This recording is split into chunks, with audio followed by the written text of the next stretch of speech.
Hi, we'd like to thank you for tuning into the World Boxing Review radio show. My name is Aaron Snowell. They call me the Hall of Fame trainer of champions. Have we traveled the world for past, present, and future stars? And coming to you live from Tampa, Florida.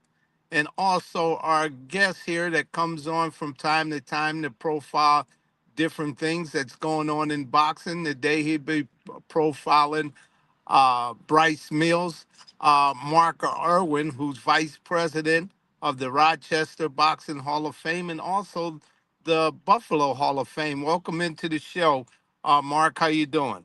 Well, good, Aaron. It's good to be back on. I got to be back on. We'll have to try to set it up so we can do it every month again. I know we've both had a lot of things going on recently. So I was in North Carolina for a wedding last weekend, but I did catch some of the show when I was down there, and Oh, yeah, mhm. it's good to be back. It's good to be back, and yeah, we were talking about the profiles. I've generally did older or boxers from years ago, but today I'm kind of excited to be talking about a young man who has made a pretty big splash in our area, and I think Bryce Mills, of course, I'm talking about, and he seems to. Actually, I would say his following seems to more remind me of Rocky Frado. I was going to say he's the most exciting upstate New York prospect since baby Joe Macy. But I think that Bryce is his more seems more like Rocky. He's out of Syracuse. He grew up in Liverpool, which is a inner ring suburb of Syracuse, and he seems to be picking up a nationwide, worldwide following. Actually, so Yeah. he's getting Yeah, attention from but all over. before we get in the profile Hmm.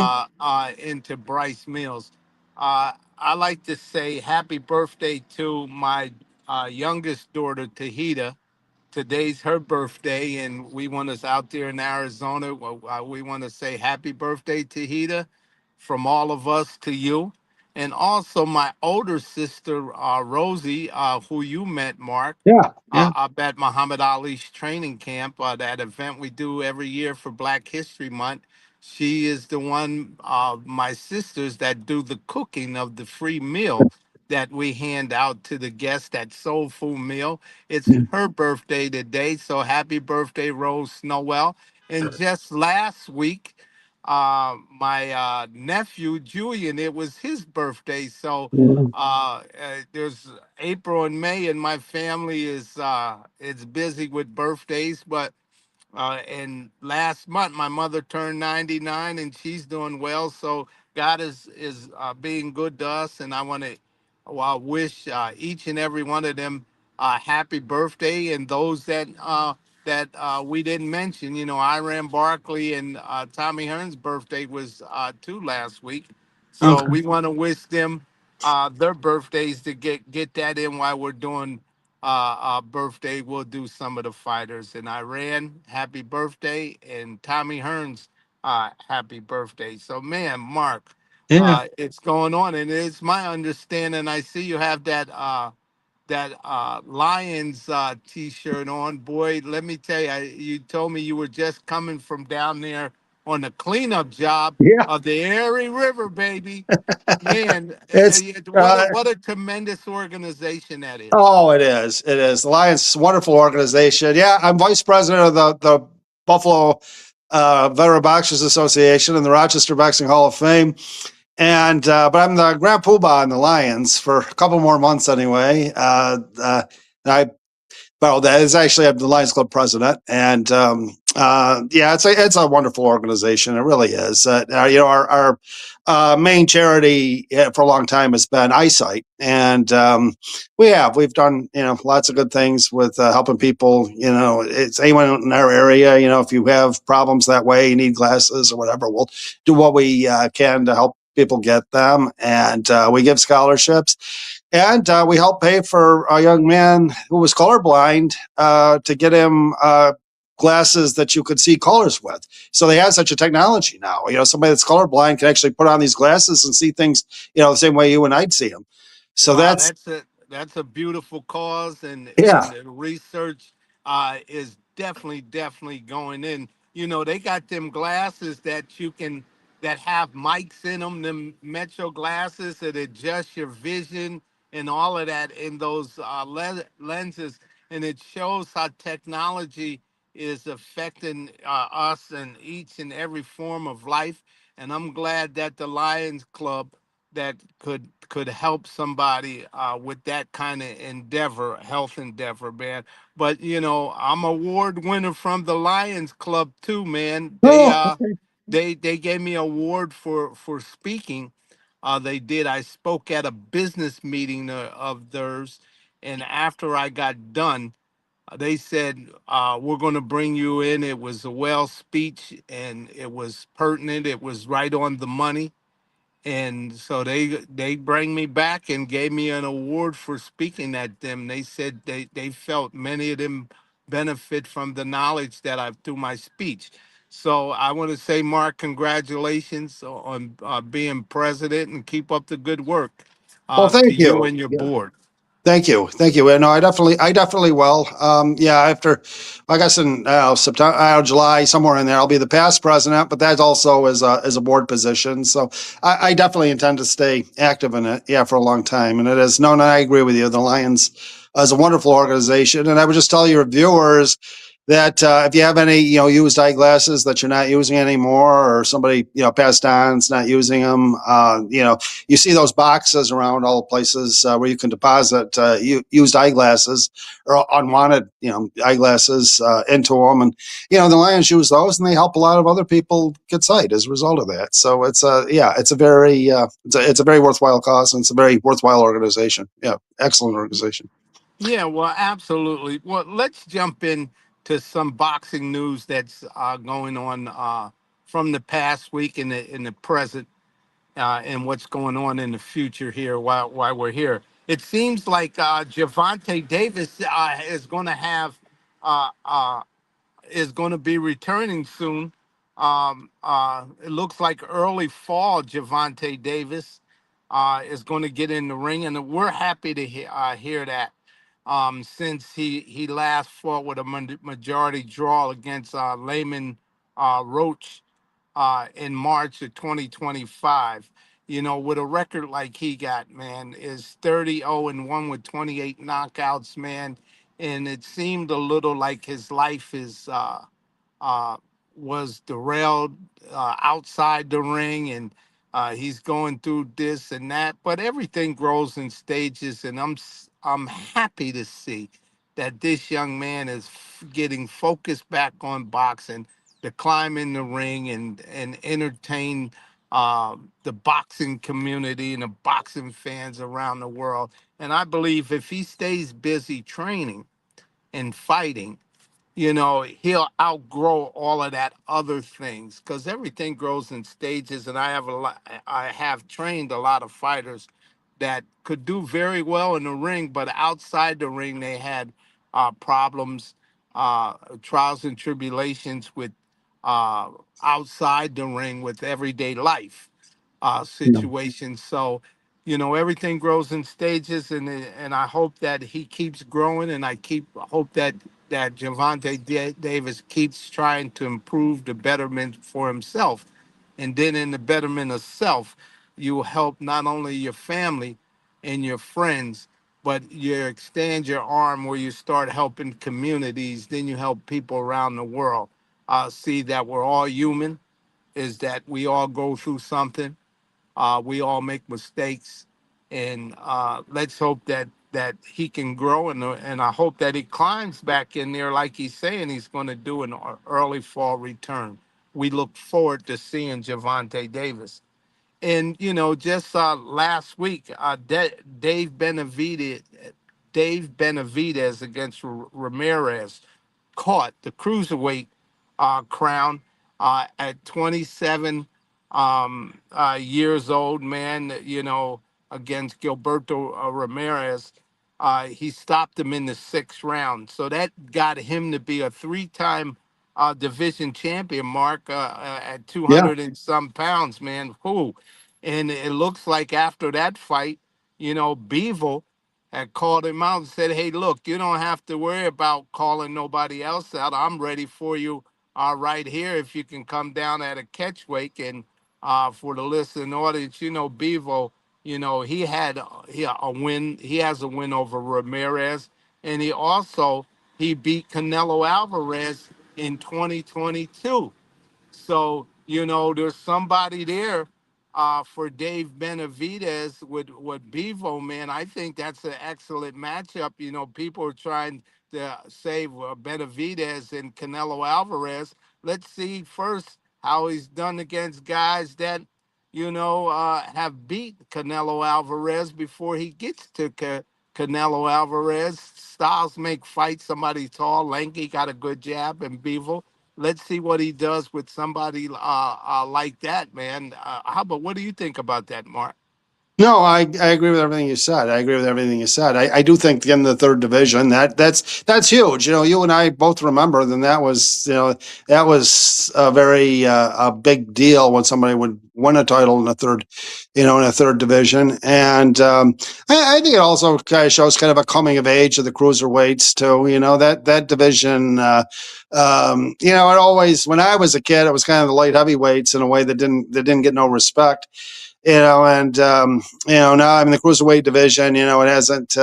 You think about it, really. I mean, the weight now that they started at, you know, 200, and the heavyweights, are bigger today than they were, in times past. I mean, that really stands to be a really good division. You think about how many of the heavyweight champs when we were younger, would be cruiserweights today. Floyd Patterson, Rocky Marciano, they would all, their best weight would probably be and right even and in that even the territory. great Joe Lewis, and we'll The be great Joe talking Lewis. some. Yeah, we'll be Yeah. talking about him later on in the show. But Joe wasn't much more heavier than 200 pounds, 195. Light Yeah. heavyweight. He went up to 190 to 200 when he over 200 to capture the heavyweight crown. But yeah, you're absolutely right, Mark. I just think that performance that Dave Benavidez had last weekend was just phenomenal, boy. It shows uh, the best defense in the world's a offense, and boy, that did he put some punches and bunches. He put combination boxing together, and let me tell you, hats off to Ramirez because he fought. Yeah. It was a dynamite fight, and I think that's what fans like. It was going back and forth, but Benavidez' skills just seemed to just overcome what Ramirez was doing in the ring. And people tried to downplay Dave Benavidez' fight with saying that he fought dirty, hitting Ramirez with an elbow. Hey, look, when you throw that hook right, Mark, as me and the trainer, when you throw that hook right, the elbow's going to come around because you threw the punch right. Now, if you get hit and don't want to move your head after you get hit, the elbow most likely is going to follow up and You gotta hit you follow. again. And that Dave Benavidez, that was a perfect left hook.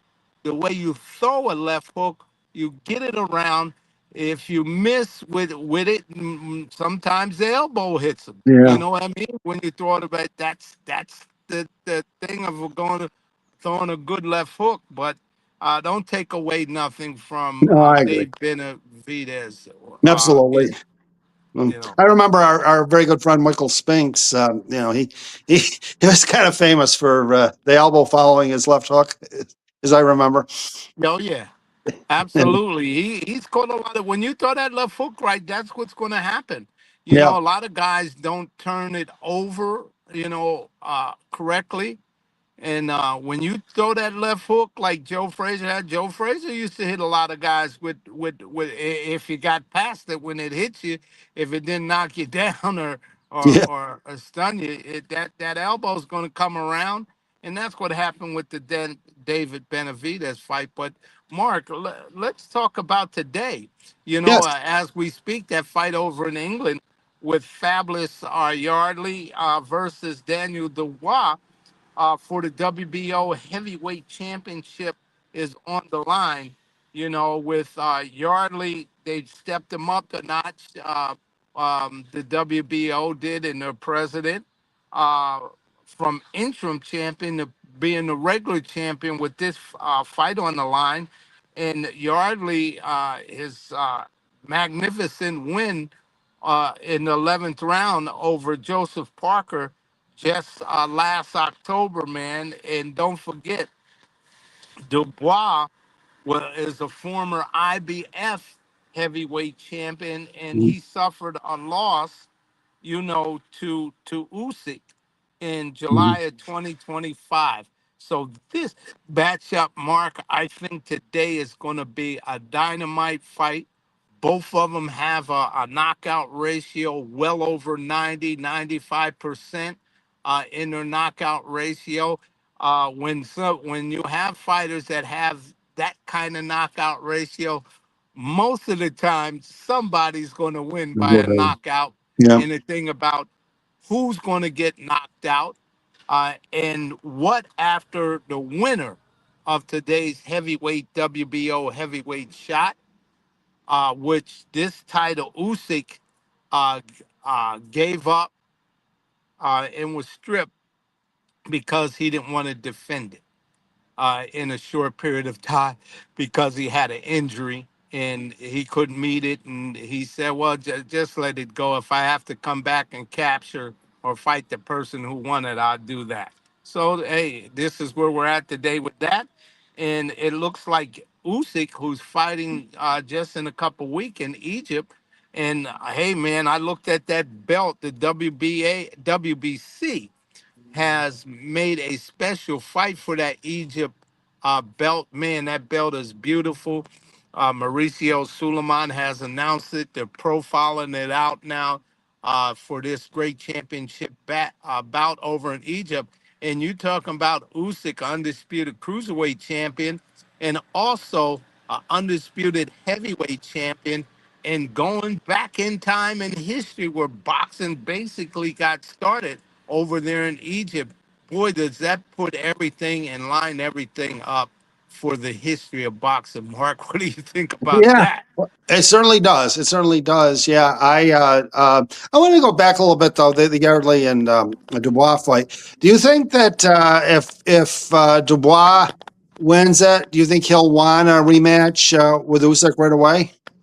Yeah, I think so because that's what matters to him. That's what is burning his chest. He think he got spited, so I Mhm. think it's a legitimate thing. He went out and beat one of the top champion, and when Usyk gave up the belt, so he's showing that he's second in line to do that. And I think that's perfect, man. I think the organization should let that happen. I Yeah. think so. All right. A- Yeah. Absolutely, and we'll see what happens in that fight with Usyk, and what Usyk going to do after this fight. Is Usyk going to retire? Is that what's going to happen? I don't think so. I You really know. don't think so. I maybe well, I don't. I really don't think so. I think he, I think Usyk now, is more looking for all time recognition. You see a lot of posts on Facebook. There's people. Mhm. I personally don't think so yet. That you can put him, top 20. I don't think top 20 yet of all time, but I think he, I think he is in the discussion now, so I think he's got some more worlds to climb, before before he hangs him up. But again, he has made a lot of money too, so I don't know, maybe he will. Because he kind of went along the same trajectory that Holyfield did, with cruiserweight, and I think he was like unquestionably he's one of the greatest cruiserweights of all time. I think some people may, I probably still say Holyfield was the best, but once again, yes, Usyk is in the discussion for sure.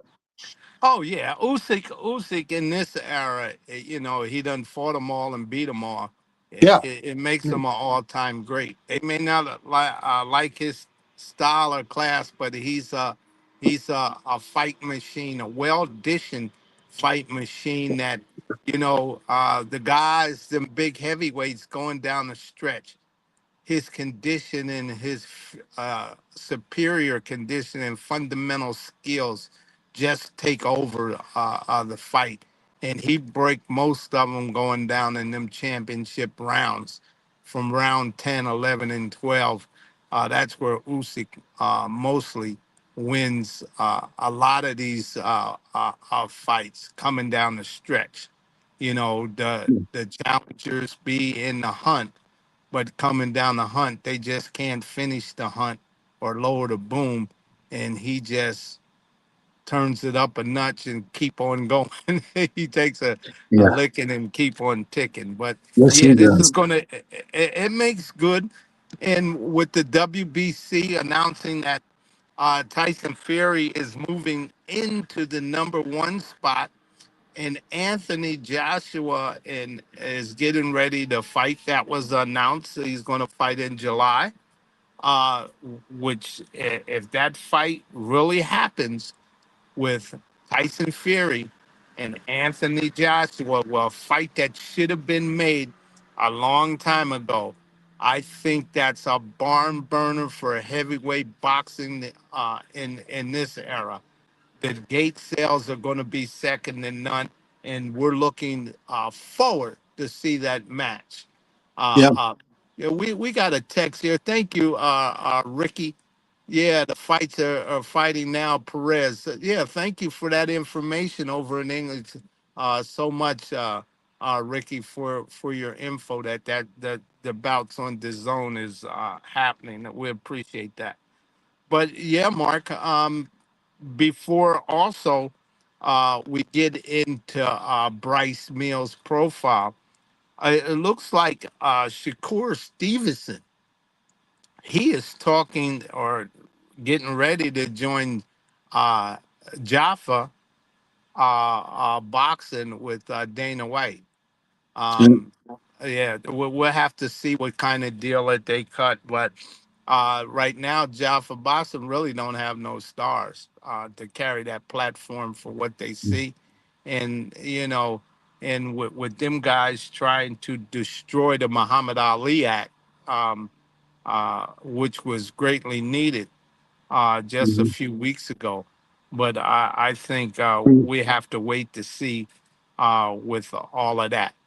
But Mark, Yeah, well, you've been posting a good deal about that, so I've been reading it with considerable interest. And um, I don't know, like, how do you feel? Like, who do you think it is that's coming at the Muhammad Ali Act exactly? we know who's coming at it. It's Jaffa Boxing and Dana White and the presidents and stuff for Jaffa Boxing, and Okay. in their opinion, they want to change boxing totally, and what they want to go back to is things that boxing already has come through, and what since they don't know or understand the history of boxing, they want to think they're doing something new and they're doing something old. And what Muhammad Ali uh, act was to do was to stop. Now I'm going to refresh your memory, Mark. You Okay. remember Dave DeForest in Madison Square Garden Yeah. Yes. with the mob, Blinky Hmm. Palermo and all of them guys that were infiltrated the mob. Right. Well, they had the venue, Madison Square Garden. They had, the media outlets that they control, and also the mob. So what the mob would do would go around signing fighters. So if the fighters didn't sign with them, they wouldn't get the opportunity to fight in Madison Square Garden, to fight it where the money was at, and they would make their own ratings. Oh, okay. Oh, And this okay. is what Dana White's trying to bring boxing I back see. to them Okay. old days, and we know for that the mob with in Madison Square Garden at the time with Dave DeForest, who was director of that, had teamed up with Blinky Palermo and them to create those type of atmospheres to control boxing. And in controlling it, they would tell fighters uh, through the history of the game is that you have to fall in too if you want this fight, And if Right. you don't fall into, you ain't going to get the fight, or you're going to get the fight. Here's much money we're paying, and you're going to have to fall in five. Or, those type of scenarios that were fight Yeah. fixing. They were Well, you fixing said that. fights to keep it going on. And this is not what I'm saying. You know what Mhm. I'm saying? Yeah, I This, do. this information is a well-noted boxing history, and with the UFC claims, fighters have already said those type of things about Dana White. And there's nothing I'm making up. There's Right. nothing Oscar De La Hoya and them are making up. These are things the UFC fighters are already saying, and people that have with the UFC that have experienced these things and that has been brought to the table. This is all we're saying, and everybody that's been in the game had to buy by the Muhammad Ali, and they called the Muhammad Ali Don King Act, who I had the pleasure to contract work for Don for a long Mm-hmm. time, Okay. and he had to bring forth all of his books, his TV deals, how he was making fights, who was getting paid, and all of that versus the Muhammad Ali Act, and the boxing organizations had to have a website. They had to make the public aware of how the ratings and when the ratings of fighters were changed and when a fight got sanctioned. And they still do those things. The WBC, the WBA, the IBF, they all abide by the Muhammad Ali rules even today. And even though the Muhammad Ali rule is still on board, right? But Mm-hmm. the commissions, the state commissions, relax the Muhammad Listen. Ali Act. Okay. Why? Why? Is because they think that since certain players out of the game, they or downsized from out of the game, that the other people are not doing it on that level. But they let Dana White, he's been getting away with it, and it looks like he's going to try to continue to get away with it if they adjust that Muhammad Ali Act. And when we talk about the adjustment of the Muhammad Ali Act, we're saying the fundamental principles of this Muhammad Ali Act is solid. Mm-hmm. Well, all we're saying is make amendments to it that's going to better the sport of boxing. They're trying to get rid of the whole Muhammad Ali Act and bring on a new reform that lets Dana White and Jaffa Boxing with CBS, we got to bring CBS into this, is because CBS gave them the money, over $5 billion, to do X amount of fights per year. And believe you me, what they're trying to do, they're trying to go back to when the mob controlled boxing, and when they told fighters to lay down, or the fight has to go with fight fixing, and you ain't gonna get this fight and all of that, that Dave DeForest, Blinken Palermo, and the mob did in Madison Square Garden, its history will repeat itself Hmm. if they Well, let this go the way it's planned on going. What I'm saying is keep the Muhammad Ali Act, right. right? Right. Well, as you said at the Keep the beginning of Muhammad this, Ali Act and just amend the, amend the act, and they forget that the people who bring this to the table were Harry Reid, a former boxer, John McCain, a former boxer, and they went and sought Muhammad Ali out to get him involved and put the name after him, because Muhammad Ali, if you ever let him tell the story, what he told me as a kid is that when he was fighting young in his career, he went home with less than 10% of his purse. And well, Muhammad Ali was locked in for that for a long time, and that's why he was upset. And yeah. Well, I think you said, I think you hit the nail right on the head at the beginning of when you started talking about it. And that's that they think, that they're doing something new, but in reality, they're doing something old. You're right. You're right. I mean, it was, I don't think I think everybody that even superficially follows the sport knows about how things were, back in the time. And, again, you look at the 50s, like a lot of people will consider that a golden time for boxing. And I think if you were a fan sitting at home, you were getting a lot on TV for free in those days. I think we can only imagine, what you were getting when it ran on all three networks or four networks for a while with Dumont.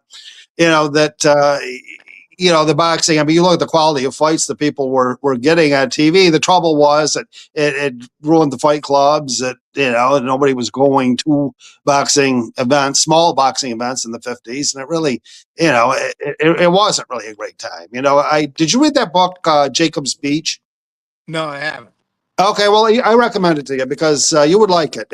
I'm sure you can find it on eBay, and talking about exactly what you're talking about before. They having to, go down in the somebody having to go into the tank for somebody or whatnot. It's there's a great deal about that in there. Yeah. Anyway, Well, yeah, but well, you're here's you're the, and that's what we do at the World Boxing Review. We mhm, review the sport of boxing. We deal with the past, we deal with the present, and we deal with the future. right, So we understand the past, we mhm, understand the present, we understand the future. And what we're saying, if they would do that, it would just destroy it. Now, in the past, when HBO and Showtime, these TV networks who put the money up for the fights, for programming, you know what I mean? yeah, I do. When they can't get the matches they want from the organizations, the boxing organizations, they have a board. They got to run this stuff by the board. The board got to vote on certain fights to get its sanction and stuff. When the TV networks can't get what they feel is a good fight on air that will sell, because don't forget, HBO sells prescriptions, so did Showtime. When Right, they couldn't do that, in the organizations, it takes some time because they got to meet at conventions and stuff. They have to vote on these things, and the ratings committees have to ponder how or why this guy's going to be in this position, and people have to talk and lobby for this to happen. The process sometimes ain't as fast as these TV networks want for programming. So what they start doing is the term alphabet soup, or all they are is just a bunch of alphabet soup, started with HBO and Showtime. And when they mhm. couldn't get their way, guess what happened? They They're stopped out running. of business. You're right. They stopped running boxing. Yeah, yeah. They're Because I'm they're thinking about they're you were out of talking about that business, card both of today. them. Yeah, Yeah. And and, yeah. I mean, and we've been here we watching it. got here we got A few years ago, though, we would have just been watching it tonight on, probably the replay of it tonight on HBO or whatever, or Showtime, and yeah, we're not getting it anymore. And I think that's a shame. I mean, I know we've talked about this in well, well, times well. We past, but we we we understand the revolutions of right. media platforms too. Don't forget, at one time the gate was big. One Mm-hmm. time in boxing history, the radio was big. Mm-hmm. Right. Okay, Yeah. and we moved from the radio age into the TV age. Right. And then TV's big. Now, once TV's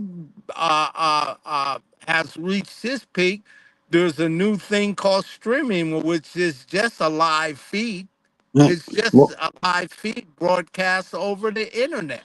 right. You, That's you what know we're what I doing right mean? now. So this is the age that we're in now.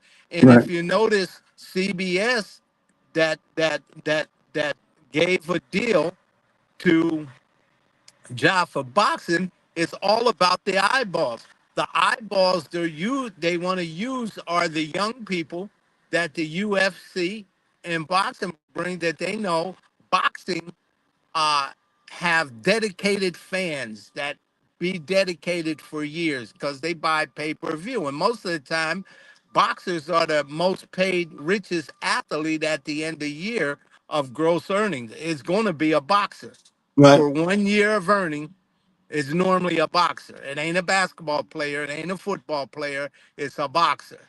Right. Fact.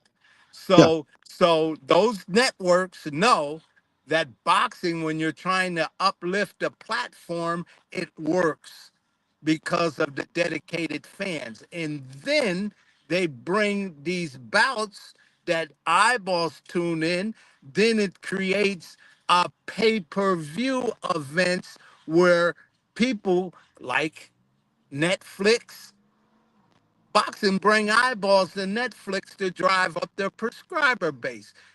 Hmm. CBS has a streaming platform that they're trying to get people to go to for movies, programming, and things like that.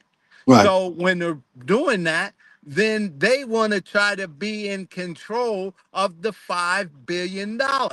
And they know from the history of TV program is that these boxing organizations have rules and regulations that they implement, which they're supposed to, and it doesn't happen the way the TV networks do. So with Dana White and his boys, CBS and those networks, they want to control the action, which is creating the old term of Madison Square Garden and the mob. They Hmm. want to control it. They want to say who fights, when they fight, how many rounds is the fight's gonna go. You and if you don't buy by it, bye. You'll never get your opportunity. No, it's sick. That's Yeah. the way Yeah. that's go. So when Well, I'm we don't want saying to. keep the Muhammad Ali act alive, and it ain't nothing I made up. It's the history of the game and Hmm. what they're saying about Dana White in the UFC, and those UFC fighters have said those type of things about Dana White, and he settled out of court, and there's some in court about all of this. So it ain't something I'm making up. Something Oscar De La Hoya, Bernard Hopkins, or Muhammad Ali's grandson making up. These are people who are bringing this to the forefront of the table. And all I'm saying is that the history of this game with Madison Square Garden and all of that is bad. Hmm. Yeah. And I was around and I had the pleasure to speak with a lot of old time fighters at Muhammad Ali's training camp when these old fighters were there that fought in Madison Square Garden to hear those war stories about if you wanted to fight in Madison Square Garden, how you had to play with the mob. It wasn't pretty and it wasn't fun. No. No. No. We definitely don't want to go back to it for sure. Anyway. So let's say Hmm. now that we're over that and we're preaching the gospel to people. This young man, Bryce Mills, Yes. from up there, northern part of upstate New York, Syracuse, Rochester, and Buffalo, is becoming a major rising star. As I said when I first seen him, I said he's white, but he can fight. And Yes, he can. and I said, and not only that, he's a good looking young man. We had Yeah. him on our show just Mhm. a few weeks ago, Yep. and boy, can he walk it, talk it, but he can fight it too. Yeah, Come on, absolutely. Mark, jump into it about this young man, Well, yeah, he just Bryce had his Mills. last fight a week ago today, and you and I were both seated ringside for that one. And that kid he was fighting, Julio Rosa, that kid came to fight. You know, it was he was not. You know, the promoters might have thought he was there to beat the opponent, but he was very much there to. You know, he came to fight, and it was a very good bout for 3 rounds. And you know, he retired. Rosa retired in the corner, but. It was 3 rounds of Well, some he intense retired him, action. but Bryce Mills, from my experience, when he got knocked down in the second, he did he was shaking his head. No, he didn't want to continue. And Yeah. then the referee let it go on, and Bryce just took his spirit away from it.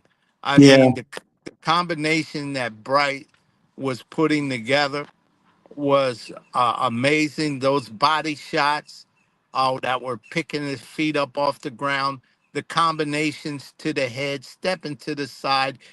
I didn't know Bryce had a jab like he has. I No, mean, he has developed a tremendous jab. I agree with you. I agree with you. I was extremely impressed. Yeah, he certainly has. He certainly has, and that's um, he didn't. He had an interesting background. If you know about him, because he's like I say, and he's from Syracuse area. He was born in the city of Syracuse, but he grew up in Liverpool, which is a very nice suburb just outside Syracuse. And he wasn't part of Ray Rinaldi's program over there. He actually his early background was actually in martial arts, and he was a karate master, and he actually was a double. I mean, I'm not, martial arts isn't my bag, but he was a double black belt holder when he was 11 years old. Wow. He had a double black belt, and then I think he just, as we said, he's a very intelligent young man, and he just looked at the big picture, and I think he thought really and he did some kickboxing as well, and he just decided that boxing was where he could actually make the bucks. He was supposed to get $30,000 for that fight last week, and that's a pretty nice purse for a 24-year-old kid. He's had that was his 23rd fight. He's 22-1. He's 22-1, and that one loss. That one loss. I don't think. I think it was good. That's what I wanted to say about that. Was that the guy he fought was a guy, the guy that he lost the fight to is a guy with a mixed record.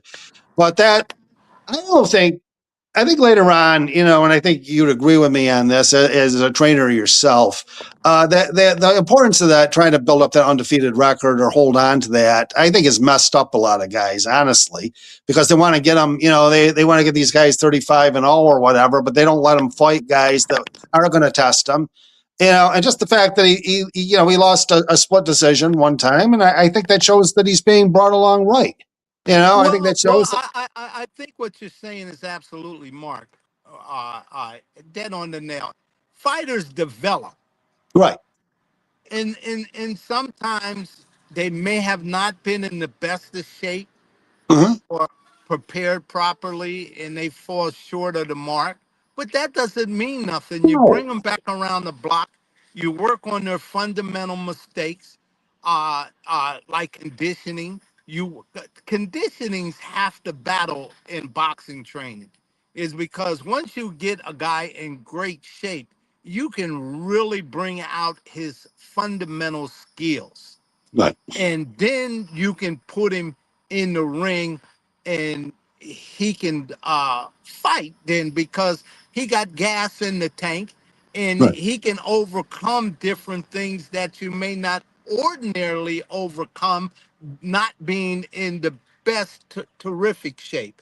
And it looks like Bryce Mills, from that loss, what you're talking about, has worked on those fundamental skills of, number one, getting in shape, getting in conditioning, working on certain things. That jab that he was using, it was a pistol whip jab that I never seen him do, because I done seen him fight a few times. I said, boy, he's really working on something. And when a guy's putting pressure on you, and he puts phenomenal pressure on guys, they said pressure will bust an iron pipe, and it does bust an iron pipe. But when a guy's putting pressure behind a good fundal pistol whooping jab like Bryce was doing a couple weeks, man, you find your distance, you find your time, you find your range. It's an offensive weapon, it's a defensive weapon, and you can put punches in bunches, because once you touch a guy with a jab, you can hit him with any punch in your repertoire. And that's what Bryce was doing. He used it Absolutely. as an offensive weapon, he used it as a defensive weapon, and he was putting shots together behind that jab. And once he got inside, boy, did he go to work. And I loved what I seen, man. I Yeah. told him when he got out of the ring that night, all of us were standing there a couple weeks ago. He's saying, "Oh man, I don't think I did." I said, "What are you talking about? You look good." I said, "Go back to work. Keep working on the things that you've been working on because it looks good. And when you go back to work and you go back training hard and you keep working on them fundamental skills, your body gets conditioning. The punches come much faster, they come much more sharper, and guess what? They come much more harder." Yes. Uh, Yes. and I think what this fight that he got down in a month or so in Brooklyn, Mhm. boy, he's in there with the fighter Vargas, and Yeah. your style is Emiliano. going to class. This is really going to be a dynamite fight on the co-main of the Brutes Ennis down there with Eddie Hearns and DAZN. Man, that's going to be exciting. I can't wait, Mark. Yeah, yeah. I at the Barclay Center. Well, the Barclay, they've become a pretty good boxing venue now, and you're right. They have been putting on some very good shows there, and this, yeah. Well, Royce has had 16 consecutive wins, so we'll see. That is. I agree with you though. Emiliano Vargas is a very good fighter, and it's just going to be a real test for him. No question about it. Yeah, and Yeah. and and and I like his team. You know what your comment that you said, with Russell Pelps being with this young man, Bryce. Uh, One thing we know with Russell Pelps, he ain't gonna give you no easy fight. No. He ain't No. gonna do that. Right. If you're gonna be with him, you're gonna be have to be in good shape, and you're gonna fight. Yeah. And at the end of the day, you're gonna know what you got. You got a Yeah. fighter, and Well, that's the best way to do it. this past week, I was studying the record of Billy Dynamite Douglas. Who was actually, a lot of people don't know this, but he was actually the first super middleweight champion back in the '70s, and the earliest days of that division before it really was established. And Russell used to bring him a lot into Philadelphia.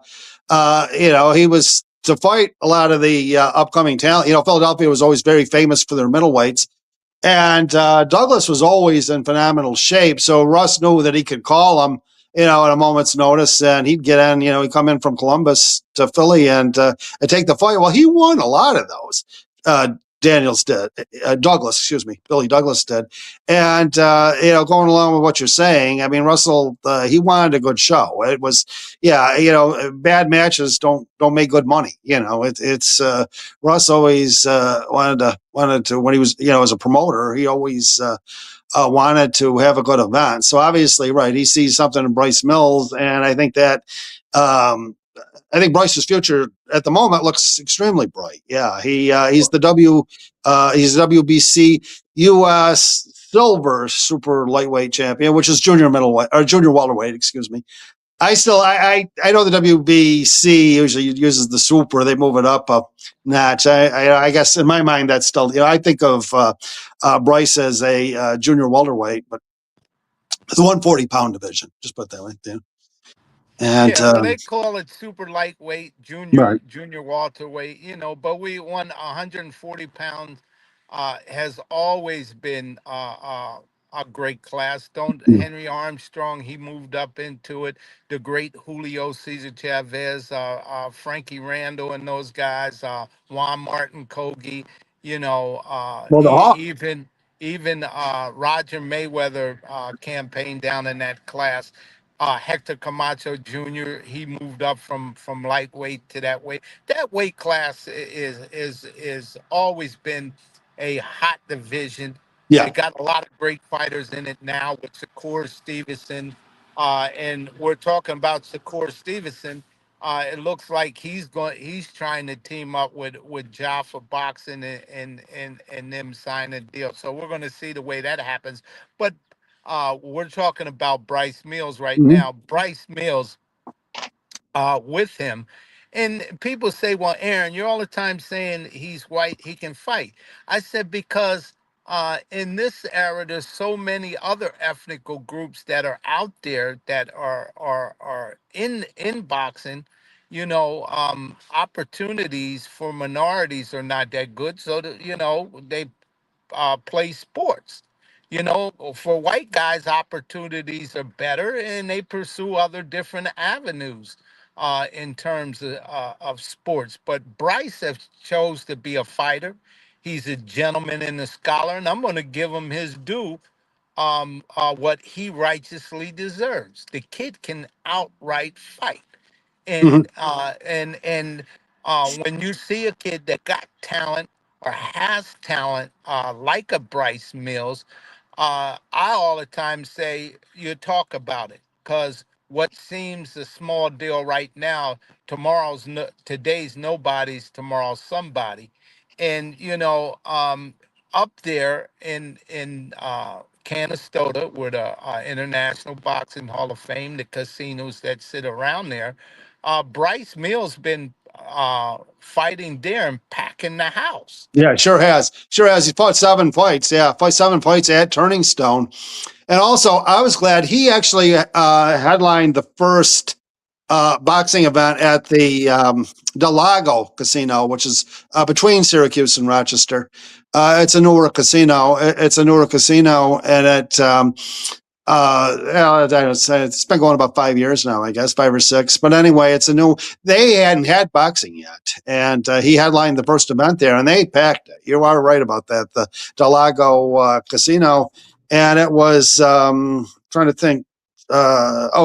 James Bernardin was who we fought. Won a unanimous decision there at Del Lago. So at their Vine showroom. So I know they're planning on doing boxing again in the future too. So that's more boxing in the Rochester area that's got some good backing behind it too.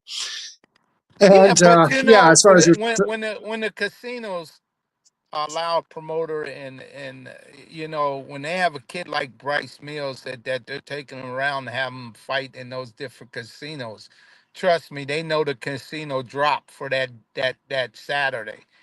Mhm. And if that casino drop, if he moves the needle just a little bit, they want him back. And apparently Bryce Mills have moved the needle to the casino drop. That's why the casinos like to have boxing in there, because they know boxing moves the needle of the casino drop. What do you mean drop? It means the Money, gambling on the slot machines and the tables, and that's why, they can say whatever they want about Don King.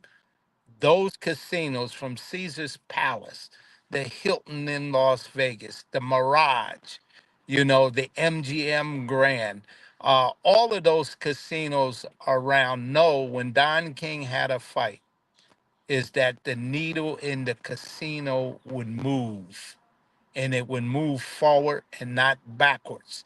Gotcha. So people can say whatever they want about Don King. He bring the people and put asses in the seat. But after the entertainment of boxing, people went there to have a good time. They ate in the restaurants. They played on the tables of the casino. They gambled. They stayed in hotels. So the economic drop would be second to none that the world's greatest promoter, Don King, would do with his major events. Other people don't get that. They want to act like Don King and be like Don King, but they can't bring the economic value that Don King brought for decades to the game, not only for boxing, but the game of entertainment, Right. and for cities Yeah. and states around this country. And let me tell you, since we're on the economic value part of this, and we're talking about Bryce Mills, what happened to Bryce Mills when he fought in the aftermath of his fight is very, very sad. I was sad to hear what happened, Mark, where no one got paid, including the commissioner, is where the promoters of this event who I had on my show. Hmm. Not one Right. time, a couple times, and we bring Bryce. Bryce goes on some other fighters that we have on our show, to see what happened. And on the show, when they were talking from the very beginning, we asked them, "Do you got enough money to do that? This is a big bite. This is a big task you're taking on." And they said they had it. They had it all covered. And what happened to them? Nobody got paid, and this young man Bryce didn't get paid, who fought the main event, and it's an ongoing saga. Yeah, well, hopefully they do. Hopefully they do. I don't know. I mean, I think we've all been kind of taken aback by it. I would say, like I said, it was I knew obviously that night you and I were there, and we, knew the crowd wasn't what he had been hoping for. But at the same time, I thought, okay, like we have the Rochester Boxing Hall of Fame has a meeting in a couple of weeks, and I thought we could discuss it, what went right, what went wrong. I had a list of things in my mind, before I knew any of this was had taken place. I just thought a list of things in my mind where it succeeded and where it didn't. And but looks like that's kind of it doesn't look like that Hey, discussion's look, probably ever going to take place. look, Mark, it won't be promises made, promises kept. Yeah, And it's sad to say that, and I hate to see that, but I think that they were just not in their league. The event happened, yeah, we had fun there, but mhm, at the end of the day, that to have fun is to see promises made, promises yeah, kept, and absolutely. it's all worked out that the fighters got fell on the short end of the stick, but the commissions, the referees, the judges, all of them got found short of the stick because none of them got paid for their work, and all of them worked their work and whatever. You know what I mean? And, Yeah, and and it's a sad thing to see something like that. And I yeah, had a tremendous time as well as you. But the mhm. Rochester Boxing Hall of Fame that night, y'all inducted somebody. Yes, we did. Come Yes, we on. did. Well, I guess one of the things, and you and I are about the same age, and I think one of the things that is sad when you get older is when you see your kids, like when people go before you, and we had a excellent young boxer from Geneva, New York. Actually, he had a great fight a few years back during the Hall of Fame weekend at Turning Stone. Nicholas Brinson, and he left us in March, and very young age, 34 years old, and he had a very wonderful amateur career. I probably, his parents, you know, it was tough. It was tough seeing his parents and seeing him. They're still, he hasn't, he's only been gone since March 15th. So, but it was a great honor on behalf of the Rochester Boxing Hall of Fame to induct Nick Brinson. I would have much rather put him in alive, and let him have his night there. But nevertheless, we did want to show as a Rochester Boxing Hall of Fame that we appreciated his contributions, to boxing in our area. His nickname was the Machine Gun. Nick the Machine Gun Brinson, and he had a very good amateur career. His career kind of coincided with my time as the chief of officials for USA Boxing, in the Niagara District, and the Niagara District includes Syracuse, Rochester, and Buffalo. And so I corresponded with him, and he was headliner and I was the chief. So I usually roughed his fights, and I wanted to. And he always put on a great show. He was aptly nicknamed. He was a machine gun. He was, he threw a lot of, threw a lot of shots, and but had very good boxing skills. He had very good boxing skills. Your viewers might be interested to know. Unfortunately, he left us having three kids. He has a 12-year-old daughter, and he had 5-year-old twin sons.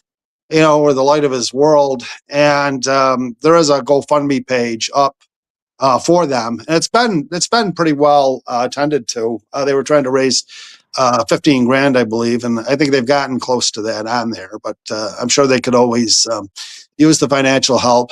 But it was, it was a great honor. I hope you come this year to the Rochester Hall of Fame dinner, and I'm going to definitely try to get his parents, and he trained under Tim Hill. Tim Hill was out of Geneva, New York, was his trainer. Did you know him? Yeah, I met him before. Yes. Yeah, he's a very good man. He's a Yeah. very good man. He's the one that show years back. Remember, they built a house for him in one of those shows because in honor of his Yeah. service, through Yeah. boxing. Him and Michelle, Absolutely. But yeah, but a it was a wonderful couple. tremendous night to see the family happy, Yeah, crying and in tears and stuff like that. They said they couldn't believe it, yeah. and they Well, it thank was very they nice. thank y'all. They thank y'all Yeah, so much for inducting them and things like that. So that's what it was all about. So absolutely. that was excellent to see that. But let's move on because our time is getting close. Oh Mark, wow.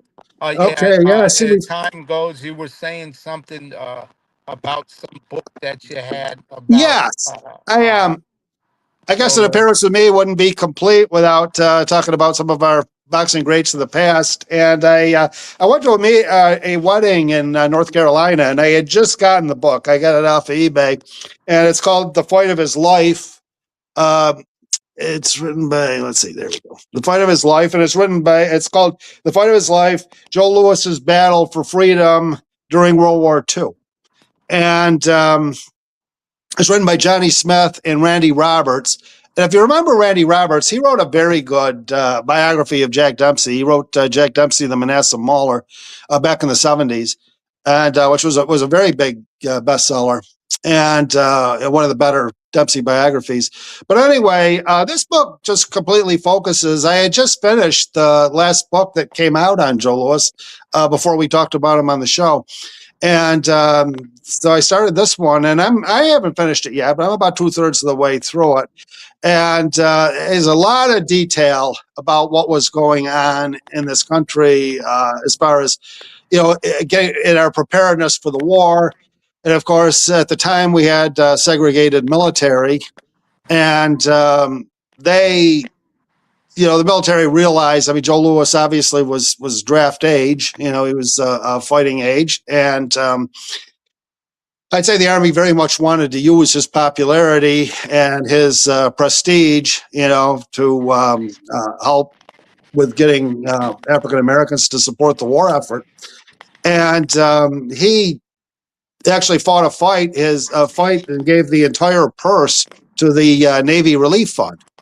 Well, a lot of the black newspapers in America weren't really thrilled with that choice, of the Navy, because at the time, I actually didn't know it was as serious as it was. They tell there that you know blacks had there were blacks in the Navy, obviously, since the days of Lafayette, but they were not at that time in the 40s.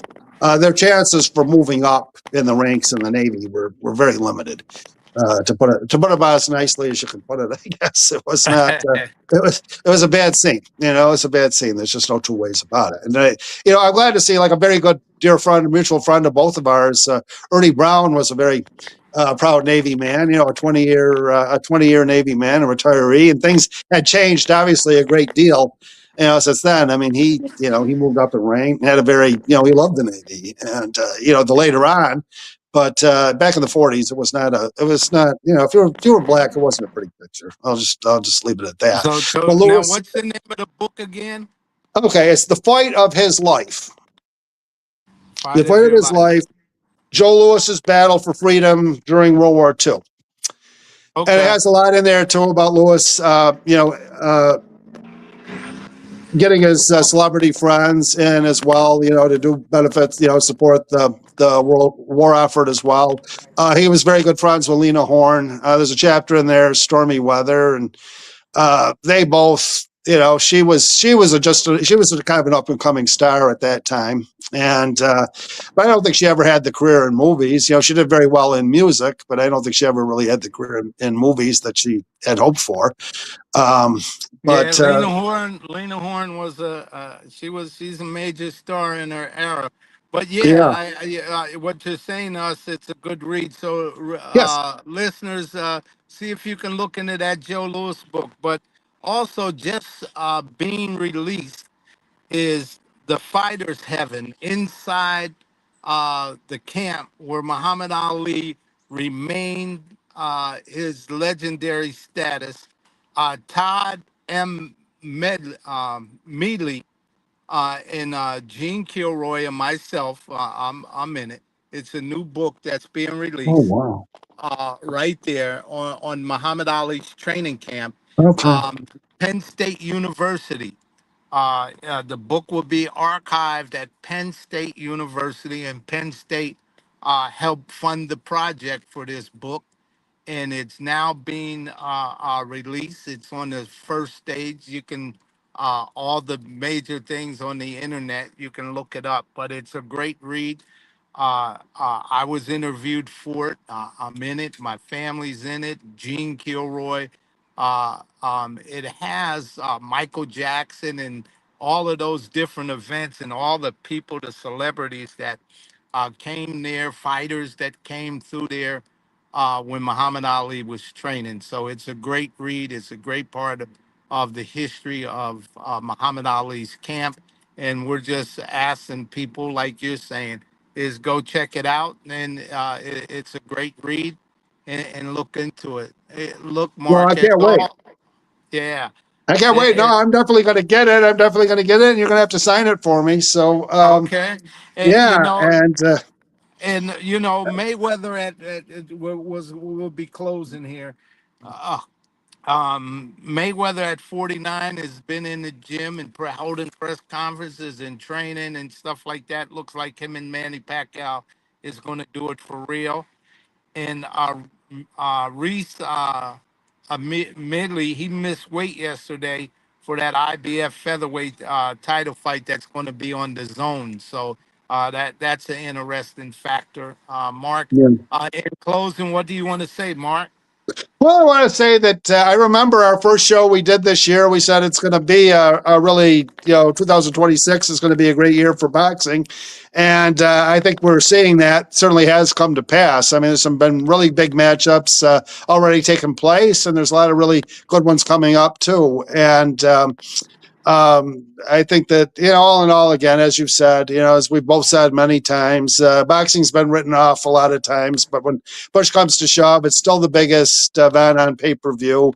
It's still, boxing future is very bright. I think our society needs boxing, and it's you have some setbacks once in a while, but nevertheless, I think the future is bright, and keep up the good work, the past, present, and future of boxing that we celebrate here on the show. And really great being back on with you, and I'm sure we'll have plenty to talk about the next time. Yeah, hey, look, man, absolutely, man.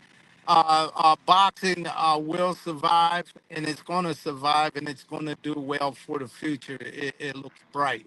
But look, Mark, thank you so much for that Yeah. profile on Bryce Mills. It was great talking boxing with you this morning.